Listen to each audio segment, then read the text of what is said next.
todos.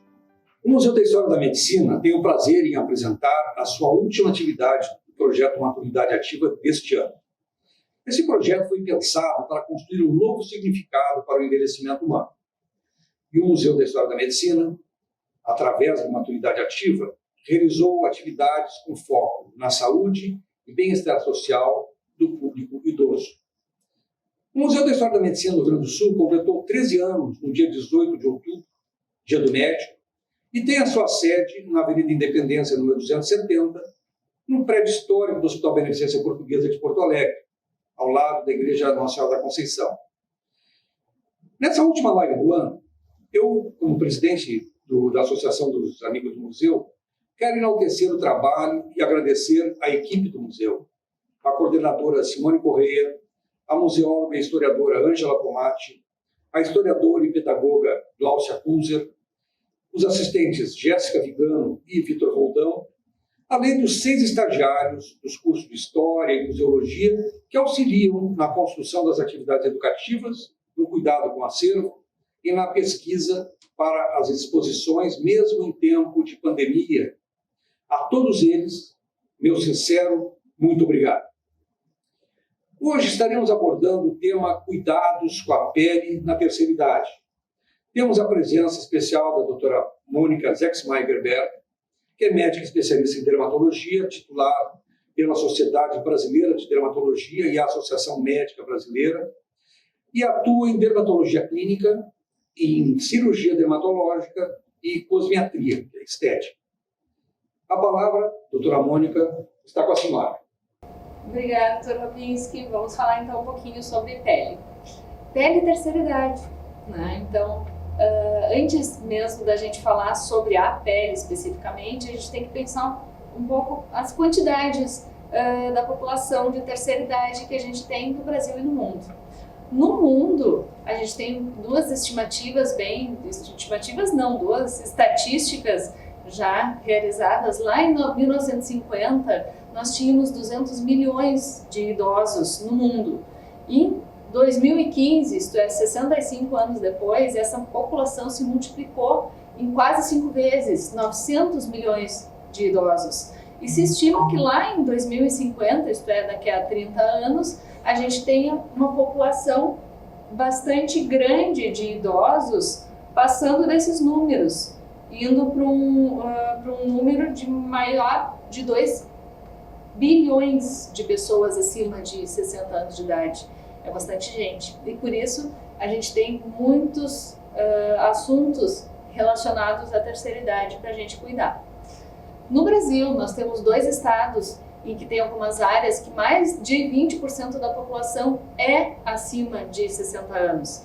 Rio Grande do Sul e Rio de Janeiro. Então estamos no Rio Grande do Sul, onde tem alguns lugares aqui que a população sim está acima de 20% de idosos. Mais um fator para a gente pensar também nos cuidados com a pele e disseminar esses cuidados para a nossa população. Precisamos saber de tudo isso daí. No Brasil se estima que 30 milhões de habitantes sejam idosos no total. 30 milhões significa 14,5% da população. Também é uma estatística interessante da gente saber.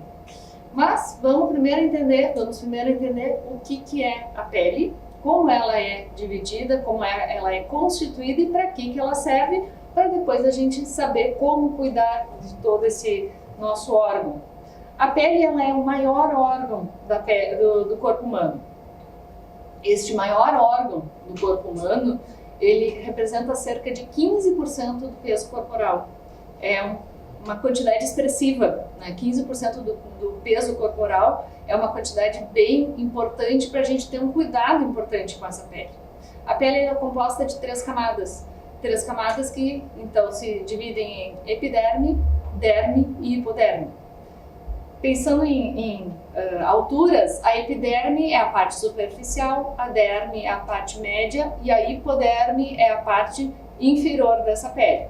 A epiderme é a camadinha de cima da pele, a parte que faz toda a parte de proteção. É uma barreira cutânea, uma barreira contra agentes externos, sendo esses agentes fungos, bactérias, próprio meio ambiente, o frio, o calor, o vento, o sol, e também situações de temperatura, como eu falei, de frio e de calor, né? Então essa pele ela precisa conseguir nos proteger de todas essas situações que a gente vai enfrentar. O corpo humano ele precisa enfrentar situações de calor, então a pele precisa controlar o calor do corpo. O organismo precisa estar numa temperatura de até 37 graus, 36 é o adequado, a temperatura da maior parte da população, e a pele vai contribuir muito para esse equilíbrio de temperatura. Então a epiderme faz essa camada de proteção, essa barreira de proteção, daí a gente desce um pouquinho mais, chega numa derme. Na derme a gente tem estruturas que compõem essa derme, que são vasos sanguíneos, colágeno, elastina, outras estruturas como sensores de pressão, de tato. Todos os sensores neurológicos da nossa pele estão na camada da derme, e por baixo dela a gente tem um colchãozinho, que é a hipoderme, onde tem basicamente tecido gorduroso. Isso é uma gordura que faz um amortecedor para essa pele, né? Então, a epiderme faz essa camada de barreira, essa camada de proteção. Bem importante que ela esteja íntegra, que ela esteja bem hidratada, que ela esteja bem constituída para conseguir proteger para uma camada inferior, que é a derme. A derme é uma camada que faz uma nutrição. Então, na derme a gente tem vasos sanguíneos que vão fazer o sangue circular, levando os nutrientes para todo esse órgão, para todo o corpo. Além dos vasos sanguíneos, além deles carregarem os nutrientes, eles também fazem um controle de temperatura no momento que eles dilatam ou que eles ficam mais contraídos. No momento que os vasos sanguíneos dilatam, a gente tem uma pele mais avermelhada. Então, quando a gente está com calor, muito calor, o dia está muito quente, a pele precisa liberar calor para a gente não elevar essa temperatura. Com isso, a pele fica avermelhada, porque as veinhas ficam dilatadas. Esse é o porquê da gente ficar com o rosto vermelho, por exemplo, depois de fazer uma atividade física, depois de pegar um certo calor, né? Além disso, na derme, a gente também tem as fibras de colágeno e de elastina. Essas duas fibras fazem a sustentação da pele, fazem a firmeza da pele, fazem uma rigidez na pele para que a pele não se torne flácida. A pele do idoso, a pele da terceira idade, é uma pele que já perdeu muito do colágeno. O colágeno ele é parte da fibra de elastina e fibra de colágeno também, como eu estava citando. Então isso vai fazer a firmeza da pele, evitando que aconteça uma flacidez. A partir dos 30 aninhos de idade, a gente já começa a gastar mais colágeno do que a gente produz. Aos 60 anos de idade, a gente gasta muito mais colágeno do que a gente produz. A gente tem uma quantidade muito inferior. Por isso que nessa idade a gente já considera uma idade em que a flacidez ela é muito presente na pele. A flacidez por si só, ela não é um grande problema. No entanto, acabei de falar sobre os vasos sanguíneos que estão nessa pele. Então, as veinhas que estão nessa pele, elas precisam ser sustentadas, apoiadas por alguém. E quem faz esse apoio é exatamente o colágeno e a elastina. No momento que degradou o colágeno, a fibra de elastina ela já está mais frouxa também, as veias elas começam a ficar mais soltas nessa pele. E com isso, acontece muito frequentemente da gente ter uma fragilidade vascular. Esse nome feio de fragilidade vascular significa que as veias estão soltas na pele. E elas estão mais facilmente, mais fáceis de ser danificadas, mais frágeis para qualquer trauma. Então, no momento que a gente bate a pele, encosta ela um pouco mais forte ou até ela é agarrada de uma forma um pouco mais com força, podem acontecer aquelas manchas roxas, avermelhadas roxas, alguns vazamentos de sangue na pele. Isso é bastante frequente na pele que já perdeu bastante o seu colágeno, que já perdeu uma grande quantidade de colágeno. Então, existe como a gente sustentar melhor, a gente produzir mais colágeno e a gente fazer uma sustentação melhor dessa pele. Isso é um cuidado, um dos cuidados que a gente vai daqui a pouquinho pensar um pouco sobre isso também, conversar um pouquinho sobre essa parte também, isso é bem importante. Além disso, na derme, a gente também tem as glândulas, tanto sudoríparas quanto sebáceas. Quais glândulas são essas? Aquelas que produzem o suor e que produzem a oleosidade, o sebo, né? Então, essas glândulas, elas são bem importantes para formarem uma hidratação natural que a gente tem na pele. Então, a glândula sudorípara, ela solta, ela libera suor, isto é, líquido, né? Então, é uma grande parcela de água do nosso organismo em cima da pele. Ele, misturado com a oleosidade da glândula sebácea, forma um fator natural de hidratação dessa pele. E com isso consegue manter a pele mais hidratada. Na pele da terceira idade, na pele das pessoas acima de 60 anos, essas duas glândulas não produzem mais tanto suor e principalmente não produzem mais tanta oleosidade. Com isso, esse fator de hidratação natural, esse fator de proteção da pele, que é naturalmente elaborado, ele acaba sendo produzido numa quantidade muito menor. E com isso, a pele se torna mais ressecada e um ressecamento da pele vai trazer algumas dificuldades também para os cuidados dessa pele, vai trazer a necessidade de maiores cuidados nessa pele. E, além disso, também, na derme, a gente também citei antes da derme, a gente também tem os receptores sensórios. O que é isso? São terminações nervosas que fazem a recepção das nossas sensibilidades, do calor, do frio, do tato, da dor. Todos esses tipos de sensores estão alocados na derme, que é a camada média da pele. Já na camada inferior, a gente tem uma camada de gordura, do tecido gorduroso, que tem dois principais motivos para existir.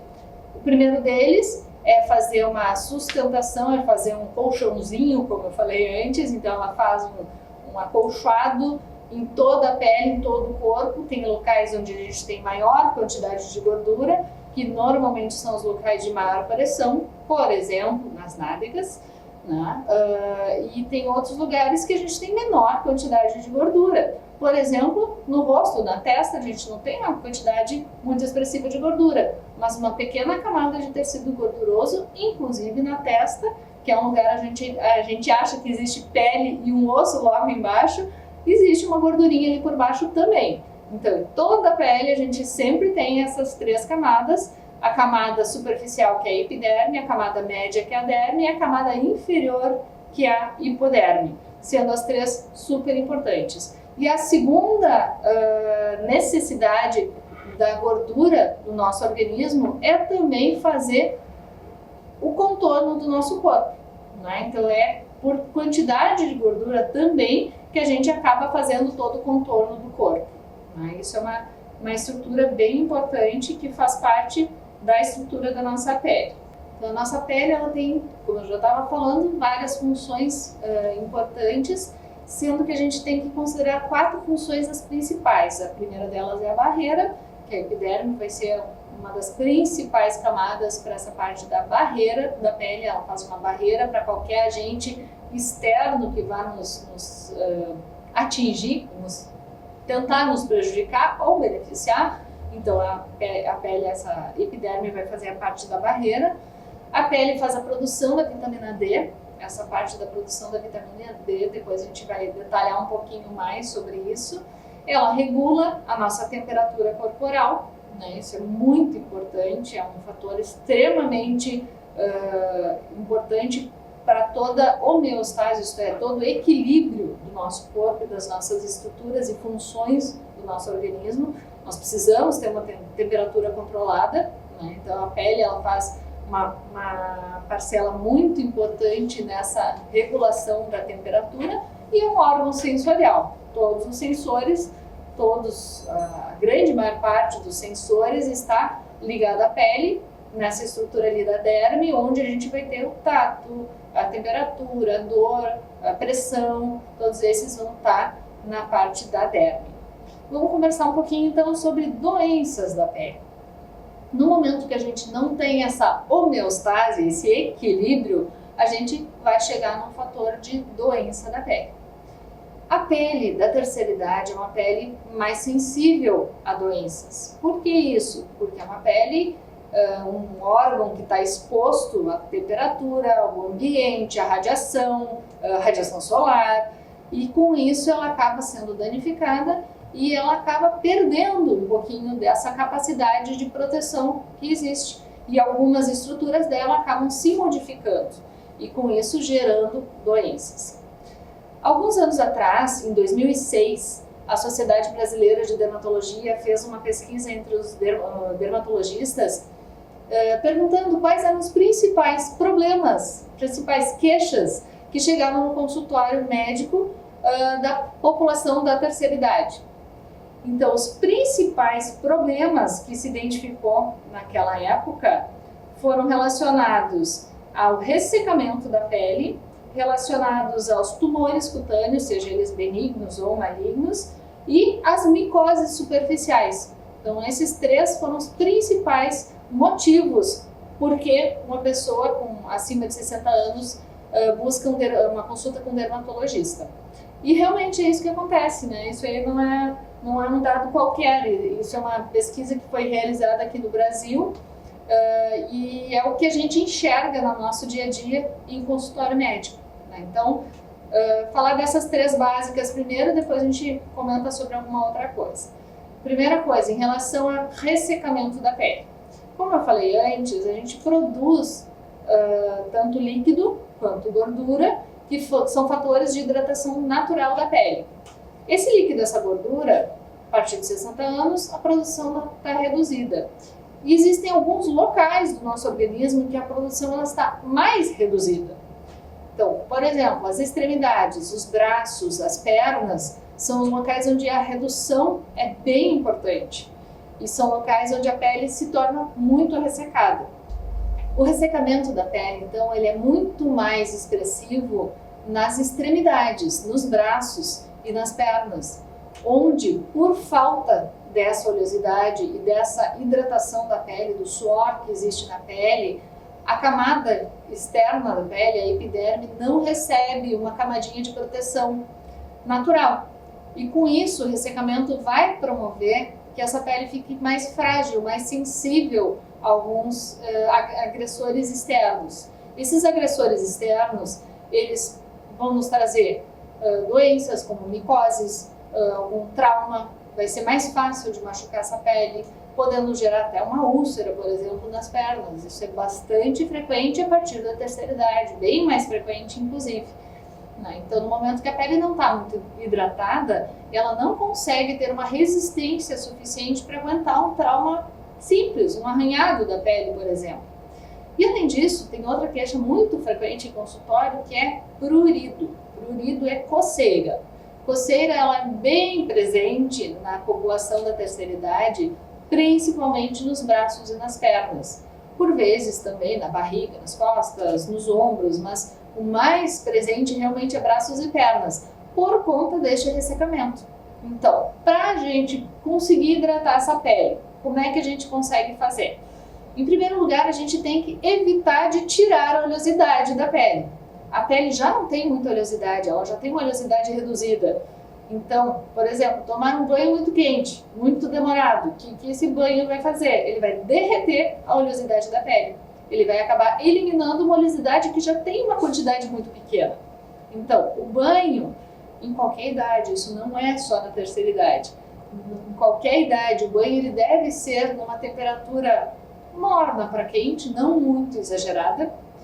Idealmente, não se deve exceder no uso do sabonete, né? Qualquer tipo de saponificação dessa gordura vai facilitar que a gente elimine mais ainda essa oleosidade. Então, usar poucos sabonetes. O sabonete ele tem que ser de um pH neutro, ele pode ter um hidratante junto, isso facilita. E não se deve usar nada para fazer atrito na pele, não usar bucha, esponja, nada que vá fazer atrito, paninho, qualquer coisa assim que vai esfregar a pele. Isso, o ideal é não usar. No momento que a gente toma um banho, uma temperatura adequada, um sabonete não agressivo, que seja algo que vá até proteger, hidratar um pouquinho a pele, e um banho mais rápido, eu não vou perder essa oleosidade que eu tenho na pele. Isso já vai facilitar para não acontecer o ressecamento. E uma premissa que a gente tem na terceira idade é muito importante, é invista num bom hidratante. Um creme hidratante.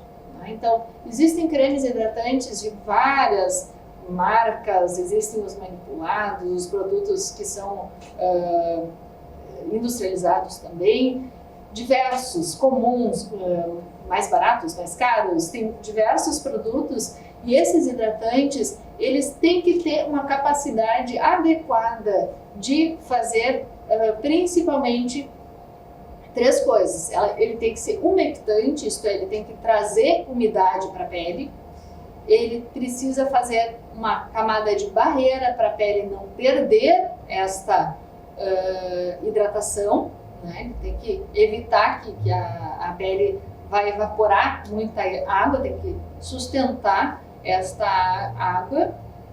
E por último, ele precisa ser emoliente. O que é isso? Então, umectante, ter a barreira e ser emoliente. Emoliente, ele vai trazer uma maciez para a pele, ele vai deixar com que essa pele seja mais maleável também e seja mais, além de agradável, né? Uma pele macia fica mais fácil e mais gostoso o tato, né? Ela também precisa ser uma pele que ela não vá sofrer muito com um trauma, né? Isso que eu falei antes de um arranhado, por exemplo, a pele ela tem que se adaptar a esses traumas e conseguir não se machucar, ter essa barreira e essa proteção própria, né? Isso é muito importante. Então, uma pele bem hidratada, bem cuidada, que a gente não perdeu essa hidratação, é uma pele que vai estar mais protegida e vai estar com menos chance de causar coceiras, né, pruridos, e com isso a gente tem uma vida um pouquinho mais tranquila em relação à pele. Mas, pensando na hidratação também, a gente entra na parte da micose, que é uma das três maiores queixas no consultório do dermatologista. A micose, ela acontece por um agente externo, que é um fungo, só que essa micose, ela vai ser mais frequente quando a pele estiver com uma barreira desprotegida, quando ela estiver com uma porta aberta, né? Então, se ela está ressecada, se a pele está, por exemplo, nos pés, com uma rachadura ou está com uma unha um pouco danificada, ali é um local fácil para entrar um fungo e, a partir daí, o fungo poder desenvolver uma doença que é uma micose. Então, micoses acontecem em qualquer região do nosso corpo. Tá? Pode acontecer micose desde o couro cabeludo até a unha do pé, literalmente, do fio do cabelo à unha do pé. A mais frequente até é a dos pés mesmo, tanto nos pés quanto nas unhas, sendo das unhas muito frequente.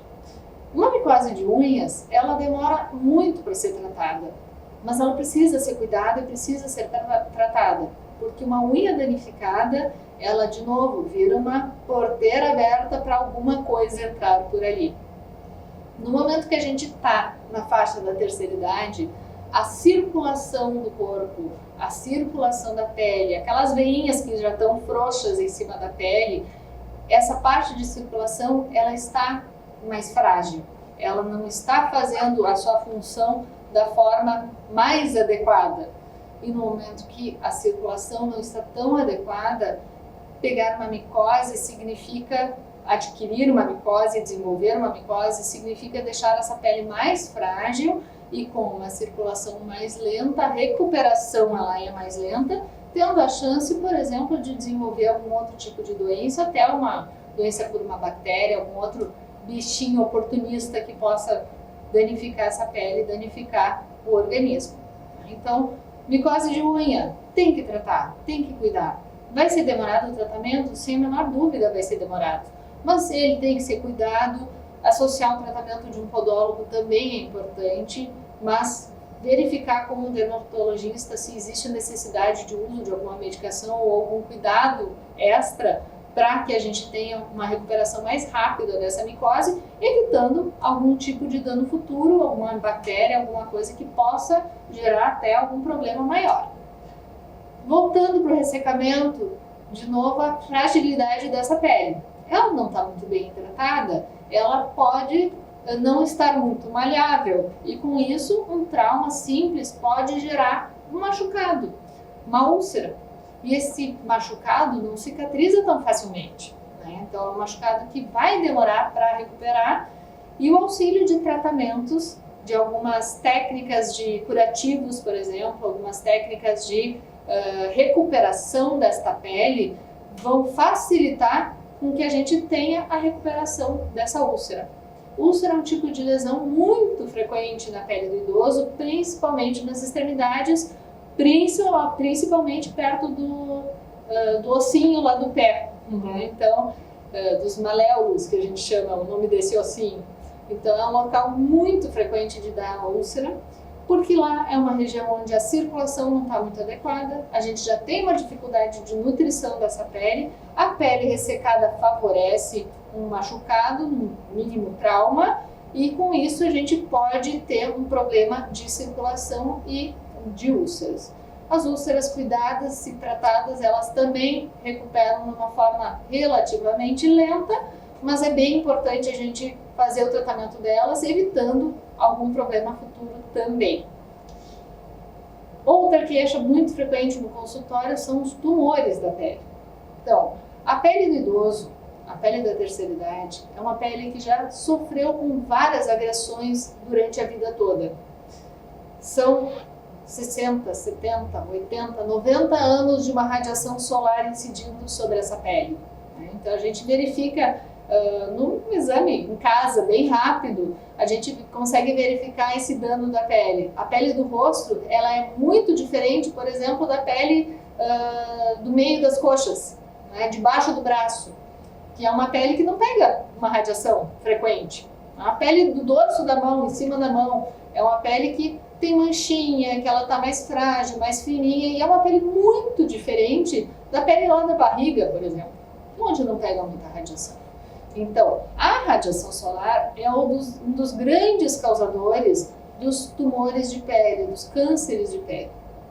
Então, o câncer de pele, ele acaba sendo iniciado a partir de uma radiação, normalmente, mais frequentemente, mas pode ser a partir de uma pintinha, né, de um sinalzinho, de uma belezinha que a gente tenha na pele. A gente sabe que pessoas que têm poucas pintas desenvolvem menos o câncer de pele, um dos tipos de câncer de pele. E as pessoas que se expõem mais ao sol desenvolvem mais o câncer de pele. Então, o fator sol é um fator muito importante para esse desenvolvimento de alguma lesão maligna na pele. Tem outros fatores bem importantes também, por exemplo, profissão, tem algumas profissões que acabam se expondo mais, não só ao sol, mas a outras situações de ambiente, a frio extremo, a radiação solar e a radiação do ambiente também, né? Além da radiação solar e desses outros tipos de radiação do trabalho, a situação do trabalho, tem um fator externo bem importante para o câncer de pele, que é o tabagismo. Fumar. Fumar danifica muito a pele. Né? Então, não é pela fumaça, não é por essa situação apenas, também é pela fumaça, mas o fumar acaba danificando a nossa nutrição da pele, nossa qualidade de pele, e com isso favorece também o câncer de pele. Né? Não é só aquele câncer na boca onde o cigarro encosta, ou nos dedos onde se segura o cigarro, é na pele como um todo. Né? Então, os três principais fatores que vão facilitar o câncer de pele é a exposição solar, né? A exposição a outras radiações, seja por fatores profissionais ou por fatores ambientais, e a parte do tabagismo também. Então, câncer de pele, quais são os alertas que a gente tem? Dificilmente uma feridinha na pele, um machucado na pele, demora mais do que 3 semanas para cicatrizar. Se esse machucado está demorando 2, 3, 4, 5 semanas para cicatrizar, está meio estranho, né? Não está a coisa mais comum de acontecer. Então já é um pequeno sinal de alerta.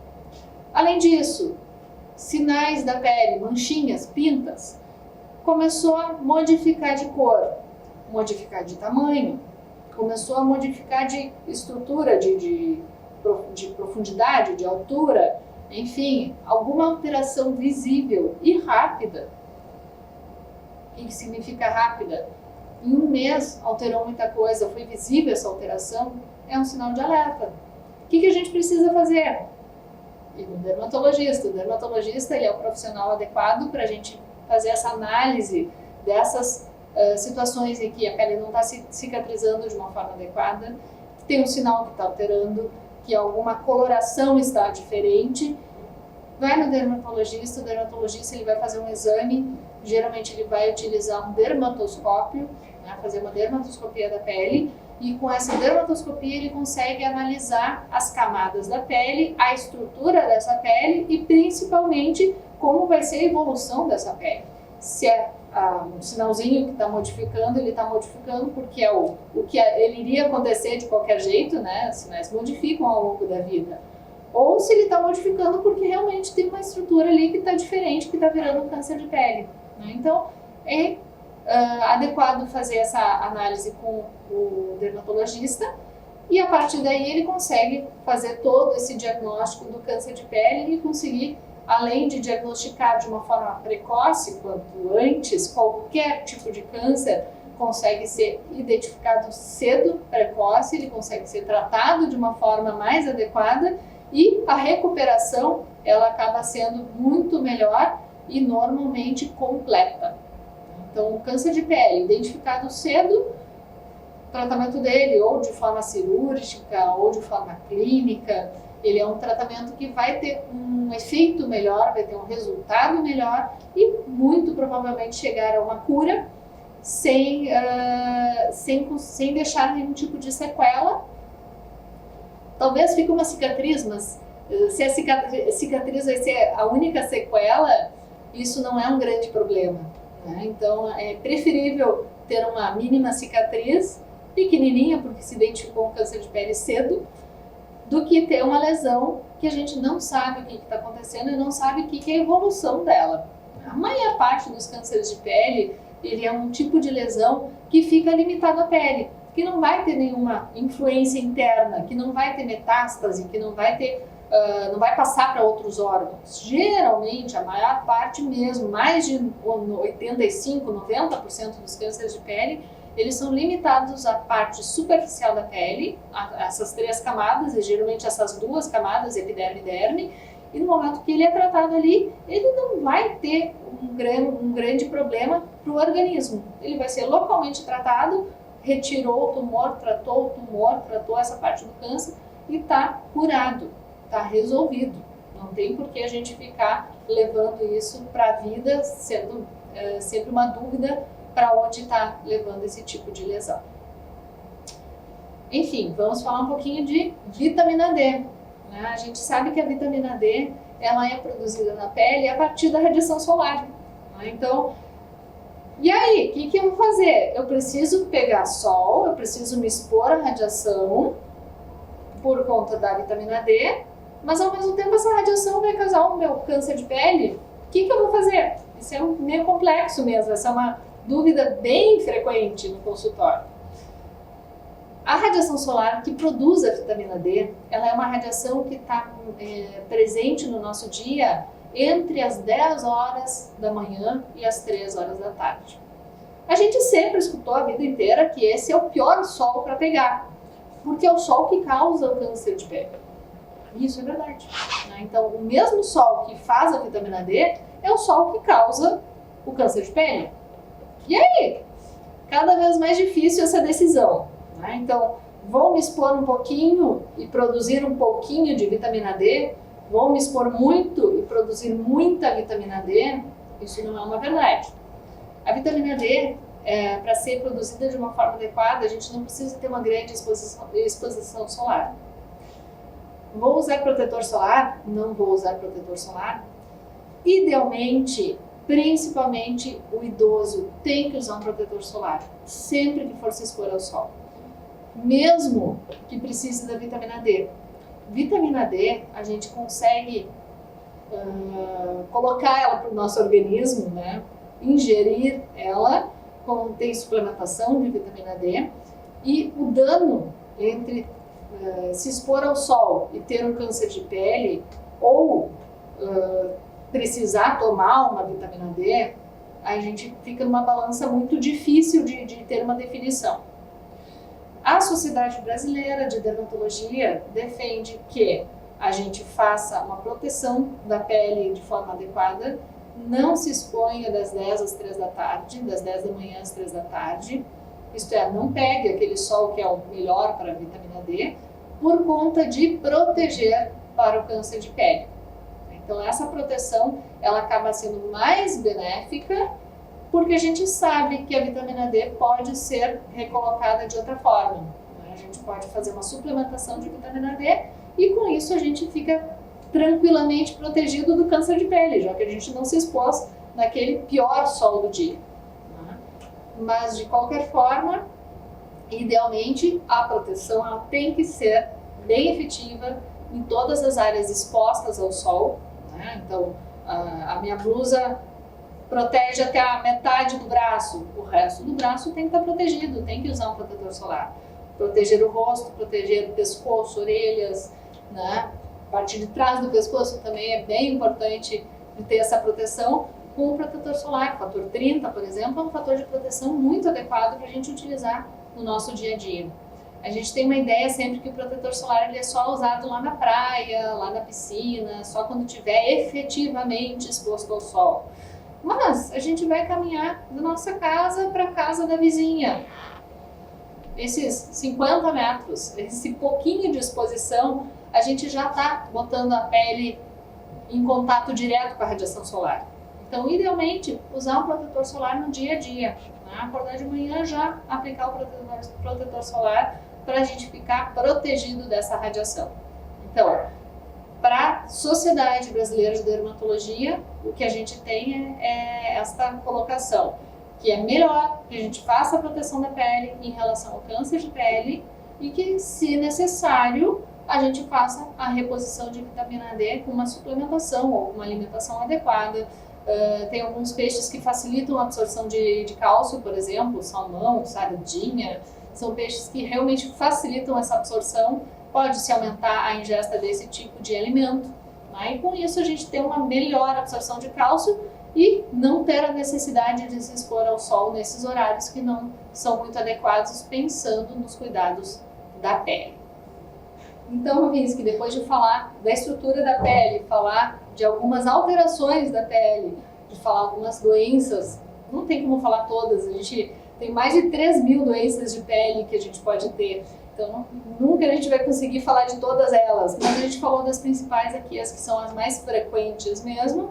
Vamos comentar um pouquinho das recomendações para a gente ter uma pele saudável. Então, pele saudável.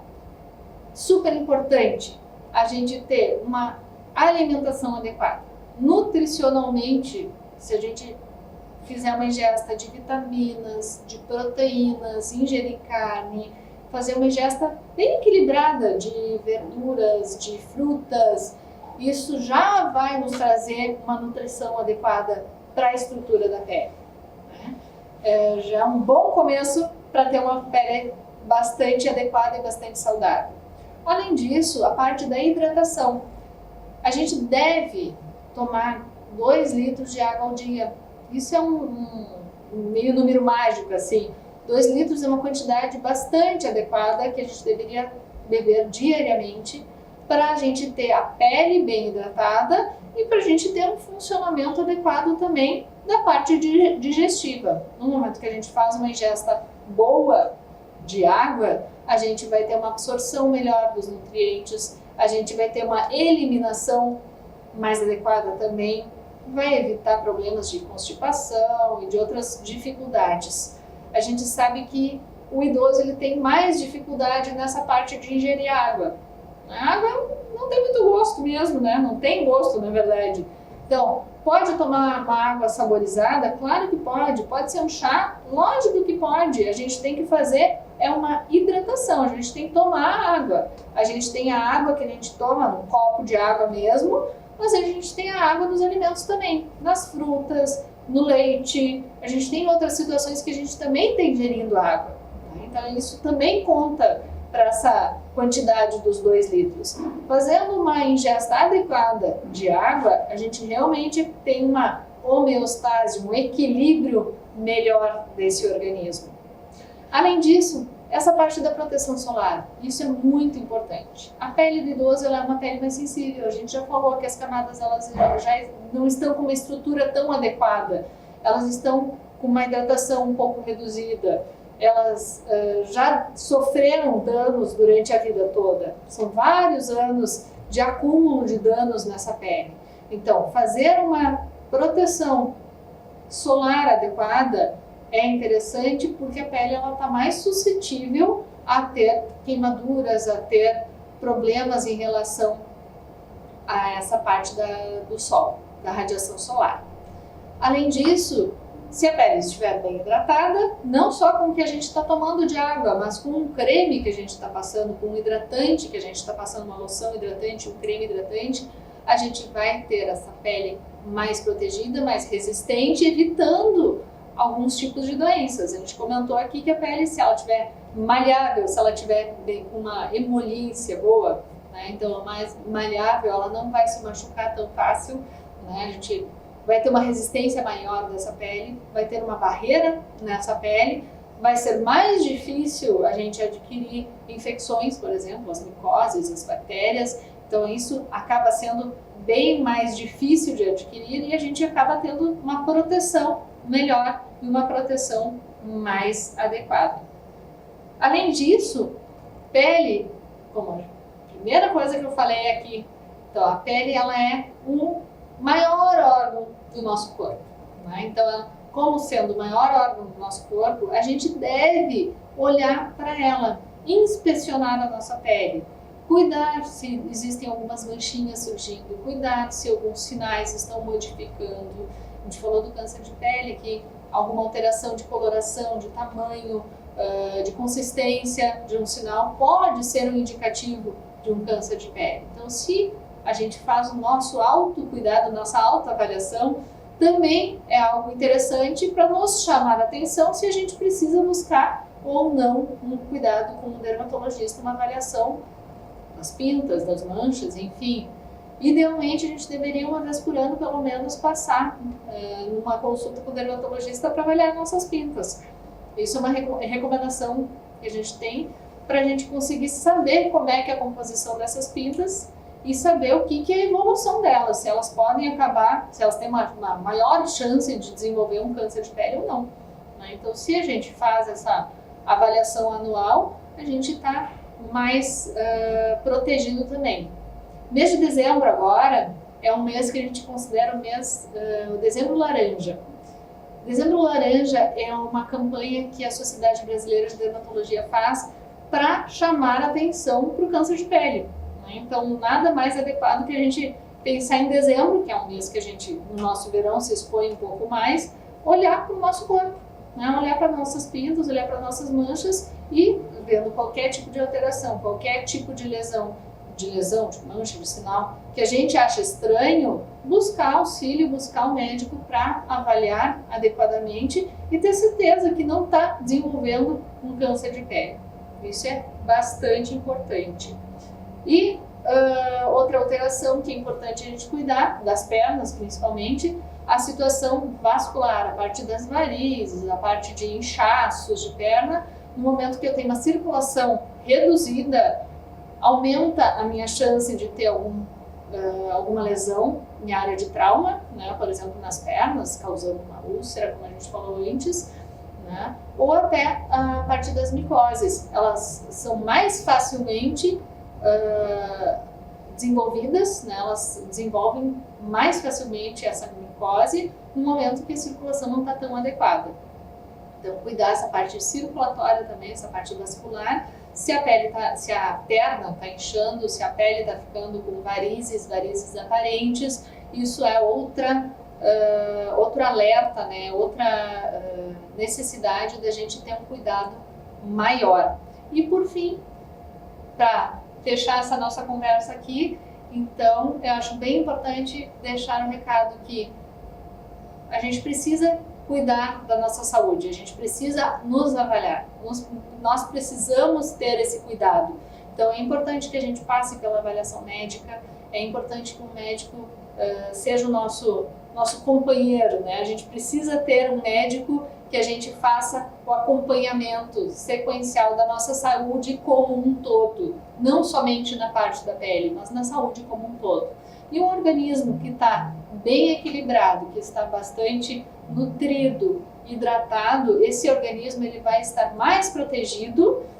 Pensando em pele, com certeza a pele vai estar mais protegida se ela estiver bem nutrida e bem hidratada, e a gente vai estar mais com condições melhores de enfrentar essa parte do ambiente, da radiação, dos traumas, de encostar a pele e não deixar aqueles vermelhos e roxos, né? Então é bem importante que a gente tenha esse acompanhamento médico para nos orientar, inclusive, nessa parte nutricional e de hidratação.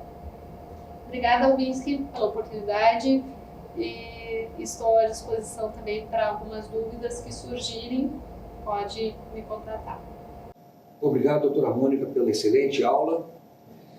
Neste momento final, ao término da atividade deste ano, que foi um exercício de resiliência para todos nós podemos constatar que conseguimos superar as adversidades.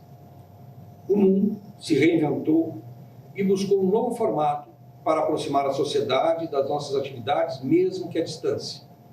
E este resultado se deveu ao comprometimento e competência de toda a equipe do museu. Muito obrigado a todos, em nome da Associação dos Amigos do Museu da História da Medicina. Antes de dar por final este evento, alguns recados. A próxima atividade está agendada para a segunda quinzena de janeiro, dia 14 de janeiro de 2021, quinta-feira, às 15 horas. Queremos agradecer a todos que acompanharam e visitaram o MUM, ainda que virtualmente, e participaram das lives e atividades.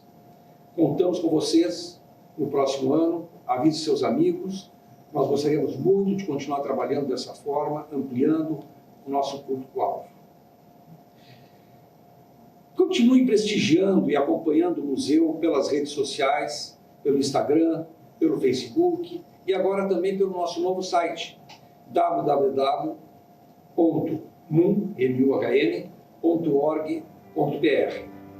Desejamos felizes festas e um ano novo com novas esperanças e novos horizontes.